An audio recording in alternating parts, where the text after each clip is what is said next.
తాకట్టులో ఉన్న బంగారాన్ని విడిపించి ఆ రోజున్న మార్కెట్ ధర కట్టి మిగిలిన డబ్బును మీకు అందిస్తుంది కొమ్మూరి గోల్డ్.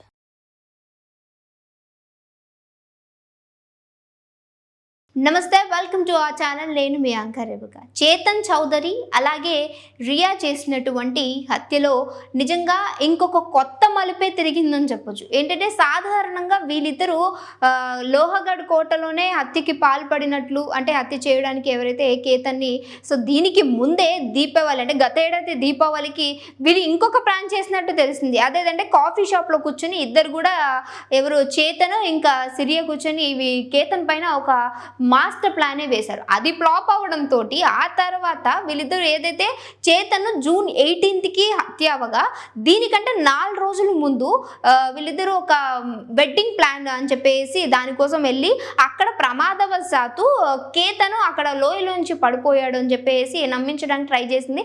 ఏంటి నువ్వు నన్ను ఇలా తోసేసావు అని అంటే తను చెప్పినటువంటి రీజన్ ఏంటంటే, ఒక పాము వచ్చింది, నాకు భయం వేసేసి నేను ఇలా జస్ట్ నెట్టాను, నువ్వు ఇట్లా పడ్డావు, కానీ బై గాడ్ గ్రేస్ నువ్వు బ్రతికేవని చెప్పి గట్టిగా హగ్ చేసుకుని నాకు ఎంత భయం వేసేసింది బేబీ అన్నట్టుగా బేబీ బేబీ అనుకుంటా దారుణానికి పాల్పడినట్టు తెలుస్తుంది. అంటే ఇది రెండవసారి. మూడవసారి ఏదైతే ప్లాన్ వేసిందో అది నిజంగా సక్సెస్ అయ్యి ఈ రోజు కేతను ఈ లోకంలోనే లేకుండా చేసింది. మరి అసలు సిరియా యొక్క ప్లాన్ ఎలా బెడిసి కొట్టింది, ఎందుకు సిరియా అసలు హత్య చేసిందన్న విషయాన్ని పోలీసులు కనుగొన్నారు, అసలు ఎవరి వల్ల అని చూసుకుంటే ఇందులో ఒక ఇంట్రెస్టింగ్ టాపిక్ ఏంటంటే, ఎవరైతే చేతన్ ఉన్నాడో ఆ వ్యక్తి లైన్లోకి అసలు ఎలా వచ్చాడు, అసలు వీరిద్దరు ఉన్న క్రమంలో ఆ వ్యక్తిని ఎలా తీసుకొచ్చారంటే అంటే ఏడాది క్రితమే సిరియా చేతన్ కూడా అఫైర్లో ఉన్నట్టు, అంటే లవ్లో ఉన్నట్టు తెలుస్తుంది. వీళ్ళ కుటుంబ సభ్యులు ఎవరైతే సిరియా వాళ్ళ పిన్ని బాబాయ్ ఉన్నారో వీళ్ళు కుదిర్చినటువంటి సంబంధమే ఇది. అండ్ ఇంకొక ఇంట్రెస్టింగ్ టాపిక్ ఏంటంటే, కేతన్ వాళ్ళ ఫాదర్కి సిరియా చేతన్ యొక్క లవ్ గురించి గతంలోనే తెలుసు. సో ఇది తెలిసిన తర్వాత అడిగితే ఆయన నుంచి విడిపోయిన తర్వాతే అదొక అట్రాక్షన్, సో అందుకని మేము త్వరగా పెళ్లి చేయాలనుకుంటున్నాము అని చెప్పేసి, అంటే ఈ జూన్ 19కి సిరియాకి 20 years వస్తాయి. సో కేతన్కి చూసుకుంటే 25 years. ఎవరైతే ఆ మూర్ఖుడు ఉన్నాడో, అంటే వీళ్ళిద్దరు కలిసి ప్లాన్ వేశారో ఆడికేమో 24 or 23 years అనుకుంటా. అప్రాక్సిమేట్లీ ఇద్దరిది సేమ్ ఇయర్స్లోనే, అంటే సేమ్ ఏజ్లోనే ఉన్నారు. సో ఈ క్రమంలోనే కేతన్ వాళ్ళ ఫాదర్కి తెలుసు కాబట్టి, అంటే ఇదంతా ఏమి లేదు, ఇక మీద ఇలాంటివి ఏమి జరగవు అనేసరికి అమ్మాయి బాగుంది, కొంచెం మంచి ఫ్యామిలీ నుంచి వస్తుంది కాబట్టి, సో ఎలానో కొడుక్కి పెళ్లి చేయాలి కాబట్టి ఈ అమ్మాయికి కన్ఫర్మేషన్ చేసుకున్నట్టు తెలుస్తుంది. అంటే ఫిబ్రవరిలో వీళ్ళిద్దరికి ఎంగేజ్మెంట్, నవంబర్ 25కి వీళ్ళిద్దరికి గ్రాండ్గా పెళ్లి జరగబోతుంది. అది కూడా అంటే చాలా భారీ ఎత్తున ప్లాన్ చేసింది. ఆల్మోస్ట్గా 1700 కోట్ల బడ్జెట్లో వీళ్ళిద్దరు పెళ్ళి అవ్వబోతుంది అనేటువంటి పుకార్లు కాదు ఇవి, నిజమే. వీళ్ళు పుకార్లుగా పుట్టించుకున్నట్టున్నారు అవి. అలా ఎంత ఏమీ లేదు అన్నట్టుగా, ఇష్టం లేదు అని. అంటే అందరూ అడిగేటువంటి క్వశ్చన్ ఏంటంటే, అసలు ఇష్టం లేదు అన్నప్పుడు నువ్వు ఎందుకు చేయాలి అని అంటే, చేతన్ని అదుపులోకి తీసుకున్నారు. ఆ చేతన్ అదుపులోకి తీసుకోవడం గల కారణం ఏంటంటే, ఏదైతే వీళ్ళిద్దరి మధ్య కాన్వర్జేషన్ ఉందో, ఎవరైతే కేతన్ వాళ్ళ చెల్లి ఇంకా సిరియా ఇద్దరు కూడా మాట్లాడుకున్నటువంటి కాన్వర్జేషన్, ఈవిడ దొరికిపోవడానికి మెయిన్ రీజన్ ఏంటంటే, కేతన్ అంత్యక్రియలు అయిపోయిన తర్వాత 4 రోజుల తర్వాత వాళ్ళని చూడటానికి అక్కడికి వెళ్ళినప్పుడు కేతన్ వాళ్ళ ఫాదరు ఇంకా సిస్టరు దీనికి ముందు మాట్లాడుకున్నారు.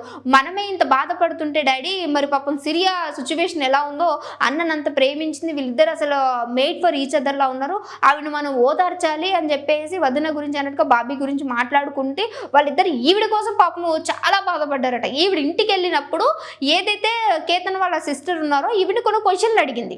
అంటే అసలు ఎలా జరిగింది, ఏం జరిగింది అన్నప్పుడు, ఆల్మోస్ట్ 20 years అంటే ఈ ఏజ్లో వాళ్ళు చేసినటువంటి చాలా పెద్ద క్రైమ్ ఇది. సో ఆవిడ తడబాటు పడ్డము, కళ్ళల్లో ఆ బెదురు, మాట్లాడే విధానంలో అంటే ఆ క్వశ్చన్స్ అనేవి డిఫరెంట్ రావడం, కొంచెం డౌట్ఫుల్గా అనిపించి వెళ్ళిపోగానే వాళ్ళ ఫాదర్కి చెప్పి వీళ్ళిద్దరు కలిసి స్టేషన్కి వెళ్ళి ఇది, అంటే అప్పటి వరకు కూడా ఈ కేసు జస్ట్ ప్రమాదవశాత్తు అంటే యాక్సిడెంటల్గానే జరిగింది. ఎందుకంటే కేతన్కి ట్రెక్కింగ్ చేసే అలవాటు ఉంది. ఈ క్రమంలోనే అక్కడ గాలి దుమారం రేగడంతో ఇలాంటి క్రమంలో ఆయనకి యాక్సిడెంట్ అయిందని చెప్పేసి అనుకున్నారు. కానీ ఎప్పుడైతే కేసు రీఓపెన్ చేశారో, అంటే ఇది ఒక యాక్సిడెంటల్ కాదు, ఏదో సంథింగ్ జరిగిందని చూసినప్పుడు అక్కడ ఉన్నటువంటి నియర్ బైలో ఉన్న లోహగఢ్ కోటకి నియర్ బైలో ఉన్నటువంటి సీసీటీవీ ఫుటేజ్ అంతా కూడా పరిశీలించిన తర్వాత అక్కడ ఒక వ్యక్తి, అంటే 33 degrees అంటే సెల్సియస్ ఎండలో అంటే ఒక హుడీ వేసుకొని ముఖానికి మాస్క్ వేసుకొని వాళ్ళ చుట్టూ తిరగడం, అంటే హెడ్ సెట్ పెట్టుకుని వీళ్ళు ఎక్కడికి వెళ్ళినా అక్కడికి వెళ్ళడం, సో వీళ్ళు చుట్టూ తిరగడం. ఎప్పుడైతే ఈ అమ్మాయి వెనక్కి తిరుగుతుందో చేతను కిందకి వంగడం. సో ఇవన్నీ కూడా ఆల్మోస్ట్ 3-4 సార్లు వీళ్ళు అబ్జర్వ్ చేసి ఏదైతే కొంచెం మిస్టీరియస్గా ఉంది అని చెప్పి ఎక్కడైతే ఆ అబ్బాయిని చూసి వాళ్ళు ఎంక్వైరీ చేయగా అప్పుడు అసలు నిజం బయటకు వచ్చింది. వీళ్ళిద్దరూ కలిసి ఈయనని ప్లాన్ చేసి మర్డర్ చేశారు అనేది. ఈ ఇతగాడు ఏం చేస్తాడంటే ఈయన కూడా ఒక బిజినెస్ మ్యాగ్నెట్ కుమారుడే, అంటే ఆయనకి కొంచెం బాగానే ఆస్తుంది అనుకోండి. అండ్ ఈయనతో పోల్చుకుంటే ఆయనకి ఏం తక్కువ, అంటే ఈయనతో పోల్చుకుంటే ఈయనకి ఏం తక్కువ అని అంటే సిరియా అంటే కస్టడీకి తీసుకున్న తర్వాత అడిగిన విచారణలో కొన్ని మాటలు ఎవరు చెప్పారో తెలుసా? ఇగో ఈయన చెప్పాడు. ఎవరు? బాయ్ ఫ్రెండ్ చెప్పాడు. ఏం చెప్పాడు అనంటే ఆయనకి విగ్గుంది అండ్ ఇంకోటి ఏంటంటే నన్ను అత్తినత్తి మాట్లాడతాడు. ఈ క్రమంలోనే ఆయనను పక్కకి తప్పించేయాలి. ఏదైతే ఇప్పటి వరకు కొన్ని ఫ్యామిలీ పరంగా లవ్ అని చెప్పాము, సో ఇదేమన్నా చేస్తే మళ్ళీ ఏదైనా నాకు బెడిసి కొడతాదా అని అనుకున్నారు, కానీ అవేవి ఆవిడికి లేవట. అంటే ఫ్యామిలీ పరువు పోతుందనో లేకపోతే ఇంకేదో అవుతుందో అవేవి లేదు. ఈ కారణం ఒక్కటి అన్నట్టుగా చెప్తుంటే ఇది నమ్మశక్యంగా లేదు అని చెప్పి విచారణ ఇంకా ముందుకు కొనసాగిస్తున్నారు. మరి వీరి వెనకాల ఇంకెవరైనా ఉన్నారా, లేదంటే ఏజ్ చిన్నది కాబట్టి వీళ్ళని ముందు పెట్టింది. ఎందుకంటే కేతను దాదాపుగా 600 కోట్ల పైగా వారసుడు కాబట్టి ఏదన్నా ఇంకేమన్నా ఉండొచ్చా అనే కోణంలో కూడా దర్యాప్తు జరుగుతూ ఉంది. సో ఈయనను అక్కడ పట్టుకున్న తర్వాత ఇతగాడు ఈయన చంపే ఒక 4 నెలల గ్యాప్లో ఆల్మోస్ట్గా 2004 అంటే ఆల్మోస్ట్ 2000 పైన కాల్స్, ఇందులో 283 గంటల పాటు వీళ్ళిద్దరు ఫోన్స్ మాట్లాడుకున్నట్టు తెలుస్తుంది. అంటే ఇక్కడే వీళ్ళిద్దరు దొరికిపోయారు. ఇంకొకటి ఏంటంటే ఈయన ఎప్పుడైతే ఈ లోహగఢ్ కోట నియర్ బై ప్రదేశానికి వెళ్ళినప్పుడు ఆయన ఫోన్ డేటా ఆఫ్ ఉండడం, ఫోన్ సిగ్నల్సే లేవు, ఎందుకంటే తెలిసిపోతుంది అనుకున్నాడు. వాళ్ళ షాప్లో పనిచేసేట ఇంకో అబ్బాయి ఫోన్ దొంగలించి ఆ ఫోన్ నుంచి వీళ్ళిద్దరు కాంటాక్ట్లో ఉండి సో ఆ ఫోన్ని మాత్రం స్విచ్ ఆఫ్ చేసి ఇంట్లో పెట్టేసి వచ్చాడు. సో అక్కడ దొరికిపోయాడు. అసలు మొత్తానికి ఏంటంటే దీన్ని ఒక ప్రీ ప్లాన్డ్ 3 సార్లు ఏకంగా ఒక మనిషిని, అది కూడా 20 ఏళ్ళు ఉన్నటువంటి ఈ అమ్మాయి అలాగే అబ్బాయి కలిసి ఇంత క్రూయల్గా ఒక మనిషిని దారుణంగా హత్య చేయడానికి పాల్పడ్డారు అని అంటే వాళ్ళ యొక్క మెంటల్ కండిషను, పెరిగిన విధానం ఏ విధంగా ఉంది అనేది ఇక్కడ క్లియర్ కట్గా అర్థమవుతుంది. చాలా వరకు ఈ ఏజ్లో ఉన్న వాళ్ళకి లవ్, అట్రాక్షన్ ఇవే వరకే ఉంటాయి, కానీ ఓ మనిషిని హత్య చేయాలి అనేటువంటి అంత దారుణమైన బిహేవియర్ అంటే మెంటల్ కండిషన్ వాళ్ళకి ఏ విధంగా ఉందో అర్థమవుతుంది. ఈరోజు సిరియా అండ్ అలాగే తన బాయ్ ఫ్రెండ్ ఎవరైతే చేతన్ చెప్తున్నటువంటి విషయాలు ఏమైనాయో, కేతన్కి విగ్గుంది, హెయిర్ ప్యాచ్ పెట్టుకుంటాడు, ఇంకొకటి కొంచెం నత్తినత్తు మాట్లాడతాడు, వీడితో నేనా లైఫ్ లాంగ్ ఉండేది, నా బాయ్ ఫ్రెండ్ నేను వదులుకోవాలనుకుంటూ ఈ అమ్మగారు ఈయనని మర్డర్ ప్లాన్ చేసినట్టు తెలుస్తుంది. ఇది నిజంగా ఎంత దారుణం అంటే దీన్ని ఏ విధంగా తీసుకోవాలి, అసలు ఇలాంటివి ఏ విధంగా ఖండించాలి అనేది కూడా అర్థం కావట్లేదు. అంత దారుణమైనటువంటి సిచ్యువేషన్లో ఈరోజు యువత ఉన్నారంటే వీళ్ళు ఒక పెద్ద ఎగ్జాంపుల్. ఈరోజు ఒక ఇంటర్నేషనల్ కూడా ఇది వెళ్ళింది అంటే ఈయనని అక్కడ నుంచి తోసేసిన తర్వాత ఇంకో విషయం ఏంటంటే ఆయన పాపం అప్పటికి కూడా ఏదో పట్టుకుంటే కొట్టి మరి, అంటే హ్యాండ్స్ని కొట్టి మరీ నూకేసినట్టు తెలుస్తుంది. ఎంత బాధపడి ఉంటాడు నిజంగా. ఇంత ఇష్టపడిన అమ్మాయి నన్ను చంపాలి అనుకుంటుందా, నన్ను ఒక హత్య చేయాలి అనుకుంటుందని ఆ చనిపోయే ఆ కొన్ని క్షణాలు కూడా నరకం అనిపించుంటాడు కేతన్ చూసుకుంటే.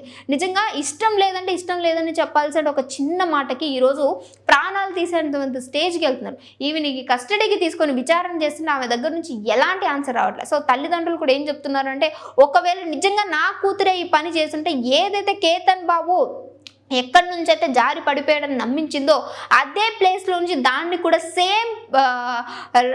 సేమ్ రీక్రియేట్ చేయాలి, బతకడానికి అసలు ఆస్కారమే లేదు, వద్దు అన్నట్టుగా తల్లిదండ్రులే చెప్తున్నారంటే ఎంత దారుణమైనటువంటి కూతురు. 20 ఏళ్ళు కూడా నిండలేదు, అప్పుడే లవ్ తర్వాత వద్దు అన్నారని ప్రేమించే అబ్బాయి వద్దు అని చెప్పిన తర్వాత ఎప్పుడైతే కేతన్ని చూశారో అసలు ఇంకొక విషయం ఏంటంటే కేతన్ అసలు ఇష్టం లేదన్నట్టు సిరియా ఎక్కడ కూడా ప్రవర్తించలేదు. ఆయనంటే చాలా ఇష్టం ఉన్నట్టు వాళ్ళ డ్యాన్స్ వీడియోస్ చూడొచ్చు మీరు. సో ఆయన ప్రపోజింగ్ చేయొచ్చు, అమ్మ బర్త్డే రోజు చేసినటువంటి. ఇంకొక అసలు దారుణమైనటువంటి విషయం ఏంటంటే ఇక్కడ నిజంగా కళ్ళల్లో నీళ్ళు తిరిగాయి.